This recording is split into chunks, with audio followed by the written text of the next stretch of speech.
3.9 and 3.10 dividing fractions. Can somebody tell? Thank you, Dakota. I was going to say thank you. Can somebody tell me what a quotient is? A quotient. Look at, oh my God, look at that. That's so cool. Mikey, loudly, what is a quotient? It is the answer to a division problem. It certainly is the answer to the division problem. So if I say, what is the quotient of 4 and 2? What is the quotient of 4 and 2? Y'all would say what? 2. 2. 4 divided by 2, right? It's the answer to that. A reciprocal. A reciprocal means you are flipping something upside down. And it looks like Miss Nelson gave a wonderful example of reciprocal. You have the fraction 2/3. You literally took 2/3 and flipped it upside down. The 2 became the denominator over here, and the 3 became the numerator over here. Yes, no? Yes. Good. And then what does inverse mean? Inverse means what, everybody? Opposite. What is the inverse of addition, everybody? Subtraction. What is the inverse of multiplication? Division. What is the inverse of up? Down. What is the inverse of... Hold on. What is the inverse of good looking? I'll answer this, Mr. Walker. What is the inverse of good looking? Mr. Walker. Shh. Okay, remember me. This is super important. I have told, excuse me. I have told all of my classes when we got to this, including pre-algebra, when dividing fractions, flip the second and multiply, that's one of the most important things you need to remember going forward. When dividing fractions, flip the second and multiply. I know it's a little low on the cheat pole, but if everyone turns the direction of the cheat pole, it has magically appeared there.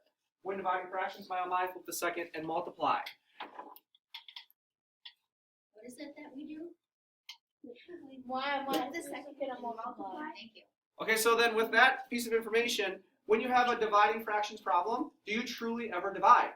No. I'm going to ask that question again. When you have a dividing fractions problem, do you ever truly divide? No. You always do what? Multiply. But before the multiply, you need to Flip flip the second and multiply. So here's an example. This is one of those ding ding things in your brain. You have a problem on your MCA test. It says 2/3 divided by 3/4. The first thing you think to yourself is, I can never divide fractions. It's not going to happen. Right, Dakota? So then you say, okay, I know there's something that Miss Nelson taught me on February 15th. And that thing was a little saying, when dividing fractions, flip the second and multiply. So what that means is I'm dividing fractions, okay, when dividing fractions, flip the second, so you're going to take the second fraction and flip it upside down, right? Yes. So you're going to do the inverse.